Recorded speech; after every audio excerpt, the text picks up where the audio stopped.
ஸ்ரீ மாத்ரே நமஹ. குரு கடாட்சம் அம்பாள் அனுகிரகம் பரிபூர்ணம். லலிதா சஹஸ்ரநாமம் சொல்லணும்னு ஆசை இருக்கு. ஆனா பயம். ஏன்? நிறைய பேர் சொல்றது எனக்கு உபதேசம் ஆகல. குரு மூலியமா தான் இதை சொல்லணுமா? குரு மூலியமா எடுத்துட்டு தான் சொல்லணும். உச்சரிப்பு தெரியாது, சம்ஸ்கிருதம் தெரியாது. தப்பா சொன்னா அம்பாள் கோச்சுப்பாளோ, சாபம் ஆயிடுமோ? இந்த பயம் உங்களை ஆக்சுவலி இத்தனை நாளா லலிதா சஹஸ்ரநாமம் சொல்றத நிறுத்தி வச்சிருக்கு. இன்னைக்கு ஒரு உண்மையை நான் உங்ககிட்ட சொல்றேன். லலிதா சஹஸ்ரநாமம் சொல்ல எந்த தீட்சையோ உபதேசமோ தேவையில்லை, எந்த குருவும் தேவையில்லை. உங்க உங்க இதயம் அம்மான்னு கூப்பிட்டா போதும், அது போதும். அம்மான்னு கூப்பிட்டா அம்பாள் வழி காமிப்போம். நான் கிட்டத்தட்ட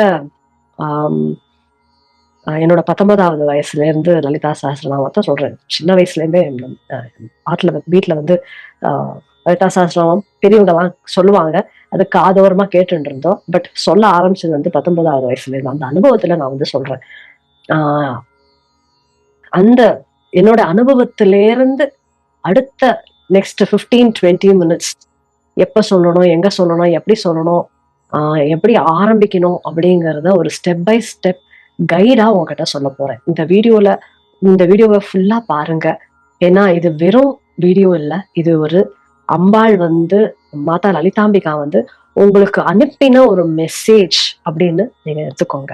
ஏன்னா உங்க மனசுல எண்ணம் வந்திருக்கு, லலிதா சஹஸ்ரநாமம் சொல்லணும் அப்படிங்கிற எண்ணம் வந்திருக்கு. இந்த வீடியோ நீங்க பாக்குறீங்க அப்படின்னா அம்பாள் உங்களுக்கு ஒரு மெசேஜ் சொல்றா, நீ ஆரம்பி, என்ன மனசுல வச்சுட்டு ஆரம்பி அப்படின்னு சொல்றதாக நீங்க எடுத்துக்கணும். எதுக்கு இந்த வீடியோ அப்படின்னா, நான் கமெண்ட்ல நான் இங்கிலீஷ் சேனல் வச்சிருக்கேன். இங்கிலீஷ்ல சக்தி அவேக்கனிங் வித் வித்யா பிரகாஷ். கமெண்ட்ல தினமும் இந்த கேள்வியே தான் திருப்பியும், நான் தீட்சை இல்லாம சொல்லலாமா, நான் பீரியட்ஸ்ல சொல்லலாமா, உச்சரிப்பு தெரியாது, எனக்கு சான்ஸ்கிரிட் வராது, அதனால எப்படி அதை நான் கத்துக்கிறது அப்படிங்கிறது மறுபடியும் மறுபடியும் மறுபடியும் நிறைய பேர் கேட்கறாங்க. அதனால இந்த கேள்விக்கெல்லாம் இன்னைக்கு முழுமையான பதில் நான் சொல்லணும் அப்படிங்கிறதுனாலதான் இந்த வீடியோ போடுறேன்.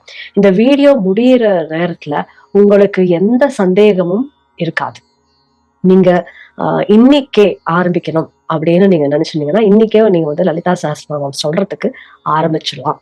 அதுதான் இந்த வீடியோவோட நோக்கம். அதுதான் என்னுடைய ஒரு அம்பாளுக்கு நான் பண்ற ஒரு காணிக்கையா நான் நினைக்கிறேன். நான் இந்த குரு பரம்பரை மூலியமா தான் ஸ்ரீவித்யா உபாசனா குரு பரம்பரா அப்படிங்கிறது ரொம்ப ரொம்ப ஒரு முக்கியமான ஒரு விஷயம். அதே மாதிரி ஸ்ரீவித்யா தீட்சையும் முழுசா மதிக்கிறேன். ஆனால் ஆரம்பிக்கிறதுக்கு உங்களுக்கு ஒரு வழி தேவை. அந்த நான் ஸ்ரீவித்யாவுக்கு போக முடியல, நான் இன்னும் ஸ்ரீவித்யால என்டர் ஆகல, எனக்கு யாரும் குரு இல்லை, எனக்கு யாரும் தெரியாது அப்படிங்கிறது ஒரு தடையா நிக்காம அது நீங்க அம்பாள் கிட்ட போக ஒரு பர்ஃபெக்ட் பாதை உங்களுக்காக பர்ஃபெக்ட் பாதை இந்த லலிதா சஹஸ்ரநாமம் மூலியமா ஆரம்பிக்கலாம். அதனால மனசார நீங்க அம்பாளை நினைச்சுண்டு இந்த லலிதா சஹஸ்ரநாமத்தை சொல்ல ஆரம்பிக்கலாம். Let us start. ஸோ இந்த வீடியோல உங்களுக்கு ஒரு கம்ப்ளீட் கைடு இருக்கும். ஃபர்ஸ்ட் நான் டீடைலா வீடியோ பண்ணிருக்கேன். லலிதா சஹஸ்ரநாமம்னா என்ன, அதோடைய ஹிஸ்டரி என்ன, எங்கேருந்து வந்தது அப்படிங்கறதெல்லாம் நான் சொல்லியிருக்கேன். பட் இதுல ஒரு சுருக்கமா I will start and then step by step கைடா உங்களுக்கு நான் கொடுக்குறேன். லலிதா சஹஸ்ரநாமமானது, சஹஸ்ரம்னா 1000 நாமங்கள், பெயர்கள் இருக்கு. அம்பாளுடைய லலிதாம்பிகையோடைய பெயர் 1000 பெயர்கள் தான் சஹஸ்ரநாமம். இது பிரம்மாண்ட புராணத்துல இருந்து நமக்கு கிடைச்சிருக்கக்கூடிய ஒரு பொக்கிஷம். நீங்க அந்த வீடியோட லிங்க் கீழே கொடுத்துருக்கேன். நீங்க டீட்டெயிலா அந்த வீடியோ பாருங்க. Full I have explained about everything about Lalitha Sahasranamam. Lalitha Sahasranamam பாராயணம் ஆரம்பிக்கிறதுக்கு முன்னாடி முதல் கேள்வி எங்க உட்காந்து பண்ணணும்? பூஜை ரூம்ல உட்காந்து பண்றது ரொம்ப விசேஷம். ஸோ பூஜை அறை இருந்தால் அதுல உட்காந்து பண்ணுங்க. பூஜை அறை இல்லை, வீட்டுல ஏதாவது ஒரு இடம், ஒரு சுத்தமான ஒரு இடம், எங்க நீங்க உட்காந்து இந்த பாராயணத்தை டிஸ்டர்பன்ஸ் இல்லாம பாராயணத்தை பண்ண முடியுமோ அந்த இடத்துல உட்காந்து நீங்க பாராயணத்தை பண்ணலாம். அண்ட் இன்னொன்னு ஒரு முக்கியமான விஷயம், எந்த இடத்துல நீங்க பண்றீங்களோ பாராயணத்தை தினமும் அதே இடத்துலயே உட்காந்து பண்ணுங்க. அதே மாதிரி எந்த நேரம் டைம் ஃபிக்ஸ் பண்ணிட்டு அதே டைம்ல தினம் பண்றீங்கன்னா தினம் பண்ணுங்க, இல்ல வெள்ளிக்கிழமை பண்றீங்கன்னா வெள்ளிக்கிழமை பண்ணுங்க. ஆனா அதே டைம் அதே பிளேஸ்ல உட்காந்து பண்றது ரொம்ப விசேஷமானது. அதே மாதிரி நீங்க வந்து கோவில்களுக்கெல்லாம் போறீங்கன்னா, இந்த கோவில்ல கூட உட்கார்ந்து நீங்க வந்து பாராயணம் பண்ணலாம். இப்ப வீட்ல உட்கார்ந்து பண்றீங்கன்னா, அம்பாள பார்த்துண்டு ஈஸ்ட் டைரக்ஷன் ஃபேஸ் பண்ணிட்டு நீங்க வந்து பண்ணலாம். ஸோ அம்பாளோட ஃபோட்டோவோ, விக்கிரகமோ, இல்லன்னா ஸ்ரீ யந்திரமோ, ஸ்ரீ மேருவோ இருந்ததுன்னா, அதுக்கு நீங்க வந்து ஆ வந்து பூஜை பண்றத, லலிதா சஹஸ்ரநாமம் பாராயணம் பண்றத பண்ணலாம். அப்படி எதுவும் இல்ல அப்படின்னா, விளக்க ஏத்தி அந்த விளக்குல அம்பாள நினைச்சுண்டு நீங்க வந்து பாராயணத்த பண்ணலாம். எப்போ உகந்த நேரம் லலிதா சஹஸ்ரநாமம் சொல்றதுக்கு அப்படின்னா, காத்தால வேலை ரொம்ப ரொம்ப விசேஷமானது. காத்தால நீங்க வந்து ஒரு பிரம்ம முகூர்த்தம்னு சொல்லுவாங்க இல்லையா? நீங்க வந்து ஒரு 4:30 5 மணிக்குள்ள நீங்க வந்து எழுந்து பண்ண முடிஞ்சதுன்னா, ரொம்ப விசேஷமானது. அப்படி முடியல அப்படின்னா 5:30லேருந்து 6:30 7 மணிக்குள்ள நீங்க முடிக்கலாம். இது தினமும் பண்ண முடியாட்டாலும், வெள்ளிக்கிழமை அன்னைக்கு இத வந்து ஃபாலோ பண்ணுங்க. ஸோ முதல்ல என்ன பண்ணணும்? முதல்ல பிள்ளையார தியானம் பண்ணணும். பிள்ளையார தியானம் பண்ணிட்டு, அதுக்கப்புறமா குரு தியானம் பண்ணுங்க. உங்க குருவ நினைச்சுக்கோங்க. குரு பிரம்மா, குரு விஷ்ணு சொல்லுங்க. அதுக்கப்புறமா உங்களோட குலதெய்வத்த நினைச்சுக்கோங்க. அப்புறமா உங்களோட இஷ்ட தெய்வத்த நினைச்சுக்கோங்க. அத நினைச்சுண்டு, அதுக்கப்புறமா நீங்க வந்து லலிதா சஹஸ்ரநாமத்த சொல்ல ஆரம்பிக்கணும். லலிதா சஹஸ்ரநாமம் சொல்றது அப்படியே ஆரம்பிக்கக்கூடாது. லலிதா சஹஸ்ரநாமத்துக்கு முன்னாடி தியான ஸ்லோகம் இருக்கு. தியான ஸ்லோகத்த சொல்லிட்டு 4 தியான ஸ்லோகங்கள் இருக்கு. 4 தியான ஸ்லோகத்த சொல்லணும். தியானம் அப்படிங்கிறது என்னன்னா, ஒருநிலைப்படுத்துறதுக்காக, விஷுவலைஸ் பண்றதுக்காக குடுத்திருக்கக்கூடிய ஒரு ஸ்லோகம். அந்த தியான ஸ்லோகத்துல எப்படி இருக்கும்னா, அம்பாள் எப்படி இருப்போம் அப்படிங்கிற ஒரு எக்ஸ்பிளனேஷன் இருக்கு. அது உங்களுக்கு நான் இன்னொரு வீடியோ செப்பரேட் வீடியோ போடுறேன். வேற நான் வந்து டீட்டெயில்டா எக்ஸ்பிளைன் பண்ணிருக்கேன். ஒவ்வொரு தியான ஸ்லோகத்துல ஒவ்வொரு வார்த்தைக்கும் அர்த்தத்தை, உள்ள அர்த்தத்தை கொடுத்து சொல்லியிருக்கேன். நீங்க அதை பார்த்துட்டு நீங்க வந்து உங்களுக்கு தெரியும் எப்படி அதை வந்து விஷுவலைஸ் பண்ணணும். விஷுவலைஸ் பண்றச்சே உங்களோட மனசை ஒருநிலைப்படுத்த முடியும். அது மட்டும் இல்லாம நீங்க வந்து லலிதா சஹஸ்ரநாமம் சொல்றீங்க, அப்படியே சொல்ல ஆரம்பிச்சீங்கன்னா உங்களுக்குள்ள அந்த ஒருநிலைப்படுத்துறதுக்கான வழி இல்லாம போயிடும். அதே இது தியான ஸ்லோகம் சொல்லிட்டு நீங்க வந்து அம்பாள வரவே வரவேற்று அதுக்கப்புறமா அம்பாளுக்கு நீங்க வந்து இந்த லலிதா சஹஸ்ரநாமத்தை சமர்ப்பணம் பண்றச்சே ரொம்ப ரொம்ப பவர்ஃபுல்லா இருக்கும். சோ இது வந்து தியான ஸ்லோகம் சொல்லிட்டு அதுக்கப்புறமா லலிதா சஹஸ்ரநாமத்தை சொல்ல ஆரம்பிக்கணும். சோ இதுல 2 விதம் இருக்கு. ஒண்ணு, லலிதா சஹஸ்ரநாமத்தை மனசுக்குள்ள சொல்றது, படிச்சுண்டு மனசுக்குள்ள சொல்றது, இல்ல சத்தமா சொல்றது. 2 விதமா இருக்கு. மனசுக்குள்ள சொல்றதுதான் ரொம்ப பவர்ஃபுல். ஆனால் நீங்க ஃபர்ஸ்ட் ஸ்டார்ட் பண்றீங்க, உங்களுக்கு மனசுல சொல்றது வந்து கஷ்டமா இருக்கலாம். ஏன்னா நீங்க சொல்றது நீங்க கேட்டு ஆஹ் பண்றச்சே கத்துக்கிறதுக்கு ஈஸி ஆகும். அதனால முதல்ல நீங்க ஸ்டார்ட் பண்றச்சே சத்தமா படிச்சு சொல்லுங்க. அது நீங்க உங்களோட வாய்ஸே நீங்க கேட்கறது வந்து எஸ்டாப்ளிஷ் ஆகும், உங்க மனசுல நிக்கும். அது அதனால நீங்க சீக்கிரமா கத்துக்க முடியும்.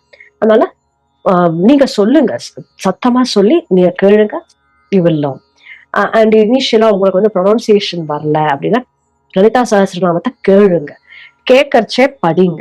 சோ இதெல்லாம் தான் விதிமுறைகள்.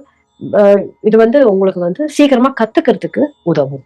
சோ இது இந்த மாதிரி நீங்க வந்து ஃபாலோ பண்ணலாம். மோஸ்ட் இம்பார்ட்டன்ட் விஷயம் நீங்க ஞாபகம் வச்சுக்க வேண்டியது, லலிதா சஹஸ்ரநாமம் வந்து பாராயணம் பண்றச்சே டோன்ட் ரஷ். அதாவது அவசரமா முடிக்கணும் அப்படிங்கிற எண்ணத்துல பண்ணாதீங்க. ஏன்னா இது வந்து உங்களுடைய எவ்வளவு ஃபாஸ்டா முடிக்கிறீங்க, இது ரேஸ் கிடையாது. யாரும் உங்களுக்கு பிரைஸ் கொடுக்க போறது இல்ல. அதனால முடிக்கணும், சீக்கிரம் முடிக்கணும், ஆரம்பிச்சுட்ட முடிக்கணும் அப்படிங்கிற எண்ணத்துல பண்ணாதீங்க. அங்க உங்களோட பக்தி குறைஞ்சிடும். இது வந்து ஒரு 25ல இருந்து 40 நிமிஷம் ஆகும். அதனால நிதானமா, சின்சியரா ஒவ்வொரு நாமத்தையும் அம்பாள ஃபீல் பண்ணி சொல்லுங்க. குவான்டிட்டி முக்கியம் இல்ல, குவாலிட்டி முக்கியம். எத்தனை வாட்டி சொல்றோங்கிறது முக்கியம் இல்ல, எவ்வளவு ஃபாஸ்டா சொல்றோங்கிறது முக்கியம் இல்ல. யாருக்கும் நீங்க ப்ரூவ் பண்ண போறது இல்ல. இது உங்களுடைய முன்னேற்றத்துக்காக நீங்க பண்றீங்க. அம்பாள அனுபவிக்கணும் அப்படிங்கிறதுக்காக பண்றீங்க. அதனால குவாலிட்டி முக்கியம். நிதானமா ஒவ்வொரு நாமத்தையும் உள்வாங்கி மனசார்த்தமா அம்பாள நினைச்சுண்டு ஒவ்வொரு நாமாவையும் சொல்லுங்க. உச்சரிப்பு முக்கியம், அது சந்தேகமே கிடையாது. ஆனால் முதல்ல நீங்க வந்து ஆரம்பிக்கிறீங்க அப்படிங்கறச்சு சில பிழைகள், mistakes will happen. But it's okay. எண்ட்ல நான் வந்து ஒரு ஸ்லோகம் கொடுக்குறேன். அது வந்து மன்னிப்பு கேட்கக்கூடிய ஒரு ஸ்லோகம். அதாவது நான் வந்து தெரிஞ்சோ தெரியாமலோ நான் எங்கேயாவது தப்பா உச்சரிச்சிருந்தேன்னா, அம்மா என்னை மன்னிச்சிடு அப்படின்னு கேட்கக்கூடிய ஒரு ஸ்லோகம் இருக்கு. அபராத க்ஷமாபணா ஸ்தோத்திரம். அது வந்து உங்களுக்கு வந்து கொடுக்குறேன். அது நீங்க சொல்லிடுங்க. அவ்வளவுதான். நீங்க அப்படியே எவ்வளவு தப்பா இருந்தாலும் அம்பாள் வந்து மன்னிச்சிடுவோம். அதை ஞாபகம் வச்சுக்கோங்க. ஒரு குழந்தையா இருக்கிறச்சு நம்ம வந்து ஒரு குழந்தை வந்து பேச கத்துக்கிறச்சு பிழைகள் இருக்கதான் செய்யும் இல்லையா? அது பர்ஃபெக்டா பேசணும் அப்படிங்கிறது கொஞ்சம் நாள் எடுக்கும், கொஞ்சம் வருஷம் எடுக்கும். அதே மாதிரிதான் நீங்களும் when you're starting இந்த லலிதா சஹஸ்ரநாமம் சொல்லக்கூடிய ஜர்னி நீங்க ஆரம்பிக்கிறது வந்து இனிஷியலா கொஞ்சம் பிழைகள் இருக்கும் தான். ஆனா போக போக கத்துப்பீங்க. சோ பிழை ஆயிடுமோங்கிற பயத்துல ஸ்டாப் பண்ணாதீங்க. இதை ஞாபகம் வச்சுக்கோங்க. இன்னொரு ரொம்ப முக்கியமான ஒரு விஷயம், லலிதா சஹஸ்ரநாமம் இருக்கிறது வந்து சம்ஸ்கிருதத்துல இருக்கு. தமிழ் அண்ட் சம்ஸ்கிருதம் என்ன ஒரு விஷயம் அப்படின்னா, சம்ஸ்கிருதத்துல க ஒவ்வொரு வார்த்தைக்கும் 2 விதமான உச்சரிப்பு இருக்கு. இப்போ க இருக்கு, அதாவது வாயிலேருந்து வருது, அப்புறமா தொண்டையிலேருந்து வருது அப்படிங்கிற மாதிரி ஞாபகம் வச்சுக்கோங்க. கங்கிறது க க க க ப ப ப ப அப்படிங்கிற மாதிரி வித்தியாசங்கள் இருக்கு. அந்த உச்சரிப்பை நீங்க வந்து உன்னிச்சு கவனிக்கணும். அதனாலதான் தமிழ்ல இருக்கிறச்ச என்னன்னா, தமிழ்ல வந்து உங்களுக்கு காக்கும் கானாதான் காக்கும் கானாதான் எழுதுவாங்க இல்லையா? அதனால நீங்க வந்து அதை ஒழுங்கா பாருங்க. படிக்கிறச்சே காவா படிப்பீங்க. ஆனா சான்ஸ்கிரிட்ல க க இருக்கு, க க இருக்கு, ப ப இருக்கு. சோ அத நீங்க படிக்க படிக்க நீங்க கேட்டு ஒழுங்கானத உச்சரிப்போட இருக்கிற வீடியோவா பார்த்து ஆடியோவா பார்த்து கேட்டு கத்துக்கோங்க. இதை ஞாபகம் வச்சுக்கோங்க, ரொம்ப இம்பார்ட்டன்ட். ஏன்னா ஒரு இந்த எழுத்து வித்தியாசத்துல அர்த்தம் மாறக்கூடிய வாய்ப்பு இருக்கு. அதனால இனிஷியலா ஓகே தப்பாகும், ஆனால் long run when you are becoming proficient, நீங்க வந்து அதை வந்து நல்லா படிச்சு அதோட சக்தி உங்களுக்குள்ள அந்த மாற்றத்தை ஏற்படுத்தணும்னா நீங்க ஒழுங்கான உச்சரிப்பும் முக்கியம்தான். ஆனா முதல்ல ஆரம்பிக்கிறத உச்சரிப்பு முக்கியம் அப்படிங்கிற இதெல்லாம் ஆரம்பிக்காதீங்க, அவ்வளவுதான் சொல்ல வரேன். போக போக உச்சரிப்பையும் நீங்க வந்து கவனிக்கணும்.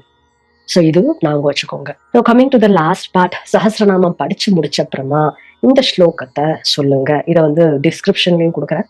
ஸ்லோகம் வந்து மந்திரஹீனம் கிரியாஹீனம் பக்திஹீனம் சுரேஸ்வரி யத் பூஜிதம் மயா தேவி பரிபூர்ணம் ததஸ்துதே.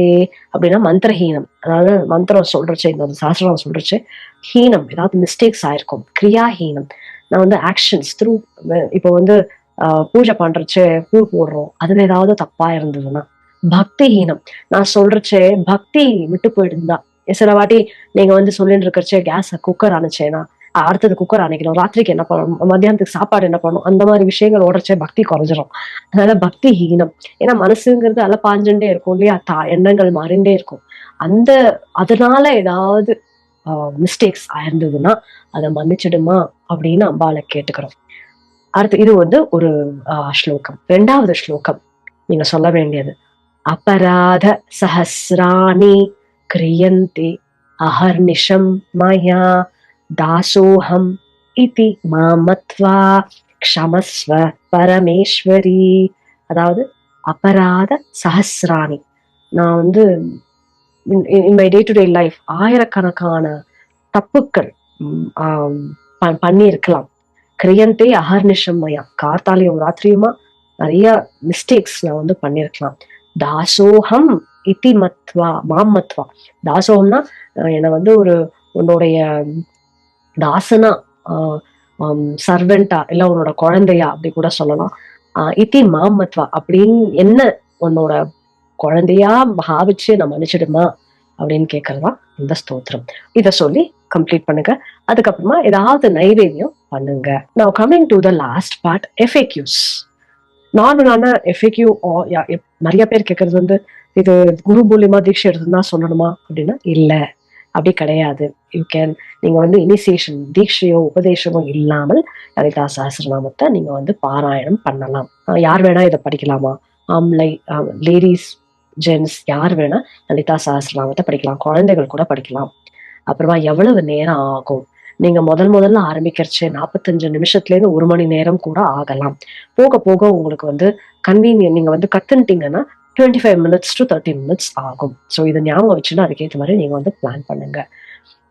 நீங்க வந்து டெய்லி பண்ணணும் அப்படின்னு சங்கல்பம் எடுத்துட்டு இருக்கீங்க, ஆனா டெய்லி மிஸ் பண்ணா என்ன பண்ணணும் அப்படிங்கிற ஒரு பயம் இருக்கலாம். அதனால பயமோ கவலையோ வேண்டாம், மறுபடியும் ஆரம்பிங்க. கன்சிஸ்டன்சி இஸ் இம்பார்ட்டன்ட், அதுதான் கவுண்ட் ஆகும். லாப்சஸ் வந்து ஏதாவது ஒரு சூழ்நிலை காரணமா நீங்க வந்து பண்ண முடியலங்கிறதுனால உங்களுடைய சாதனைய வந்து அது வந்து தடை பண்ணாது. ஸோ அதுவும் ஞாபகம் வச்சுக்கோங்க. உச்சரிப்பு தப்பா நான் என்ன பண்றது? அதனால நான் வந்து இத பண்ண மாட்டேன் அப்படின்னு நினைக்காதீங்க. பிராக்டிஸ் பண்ண பண்ண உச்சரிப்பு தானா வரும். மிஸ்டேக்ஸ் ஆகும் சொல்றச்சே. முதல்ல ஆரம்பிக்கிறச்சே. சொல்லாம இருக்கிறத விட, அ சில மிஸ்டேக்ஸோட சொல்றது எவ்வளவோ மேல் இல்லையா? அதனால அத அந்த மிஸ்டேக் ஆயிடுங்கிற பயத்துல சொல்லாம இருக்காதீங்க. ரொம்ப முக்கியமான ஒரு கேள்வி நெறைய பேர் கேட்கறது. நான்வெஜ் சாப்பிடலாமா? அப்படிங்கிறது. அந்த அ நான் சொல்றது என்னன்னா, லலிதா சஹஸ்ரநாமத்த படிச்சுட்டு it's okay. I don't want to say. But non veg சாப்பிட்டுட்டு லலிதா சஹஸ்ரநாமத்த சொல்லாதீங்க. ஆம் இத ஞாபகம் வச்சுக்கோங்க. பீரியட்ஸ்ல சொல்லலாமா? இல்ல. பீரியட்ஸ்ல லலிதா சஹஸ்ரநாமம் சொல்லக்கூடாது. 4 நாள் சொல்லாதீங்க. 5வது நாள்லேருந்து மறுபடியும் உங்களுடைய சாதனைய ஆரம்பிங்க. ரொம்ப முக்கியமான ஒரு விஷயம் நான் உங்ககிட்ட சொல்ல விருப்பப்படுறேன். ஆரம்பத்துல சஹஸ்ரநாமம் சொல்லுங்க. அது டீப்பன் ஆக, ஆக, ஆக அம்பாளே உங்களுக்கு வந்து வழி காமிப்போம். ஒரு எதையுமே ஃபோர்ஸ்ஃபுல்லா உங்களால இது பண்ண முடியாது. அம்பாள் வந்து வென் நீங்க ரெடி ஆறதுக்கான ஒரு வழிய அம்பாளே காமிப்போம். So as I'm closing this video, லாஸ்ட்டா நான் உங்ககிட்ட சொல்றது ஒண்ணே ஒண்ணுதான். இந்த பிராக்டிஸோட எசன்ஸ் வந்து பக்தி, ஸ்ரத்தா. பக்திங்கிறது பக்தியா இருக்கிறது. ஸ்ரத்தாங்கிறது நிஷ்டையா இருக்கிறது. ஸோ பெர்ஃபெக்ட் ப்ரொனவுன்சியேஷன் இல்ல. பெர்ஃபெக்ட் சர்க்கம்ஸ்டன்ஸும் இல்ல. இனிஷியேஷனும் இல்ல. உங்களோட பக்தி, உங்களோட ஸ்ரத்தா இதுதான் ரொம்ப முக்கியம். when you're starting this journey of chanting Lalita Sahasranamam. So comment sectionல Lalitha Sahasranamam பாராயணம் ஆரம்பிக்கிறேன் அப்படிங்கிற மாதிரி நீங்க சொன்னீங்கன்னா that is the greatest reward that I get. ஏன்னா இந்த வீடியோவுடைய நோக்கமே நிறைய பேரை லலிதா சஹஸ்ரநாமம் சொல்ல வைக்கணும் அப்படிங்கிறது தான். நீங்க நான் பண்ண போறேன் அப்படிங்கிறத சொன்னீங்கன்னா எனக்கு ரொம்ப ரொம்ப சந்தோஷமா இருக்கும். அதுவும் இல்லாம இட் இன்ஸ்பயர்ஸ் மீ. மென்மேலும் நிறைய நிறைய வீடியோஸ் போடக்கூடிய ஒரு இன்ஸ்பிரேஷன் எனக்கு வந்து இதுல இருந்து கிடைக்கும். ஏன்னா நிறைய பேர் இதன் மூலியமா லலிதா சஹஸ்ரநாமம் சொல்றாங்கிறதே என்னுடைய பாக்கியமா நான் நினைக்கிறேன். உங்களுக்கு ஏதாவது சந்தேகங்கள் இருந்ததுன்னா கேளுங்க. I be happy to help you. ஒரு கட்டாட்சம் அம்பாள் அனுகிரகம் பரிபூர்ணம். ஸ்ரீ மாத்ரே நமஹ.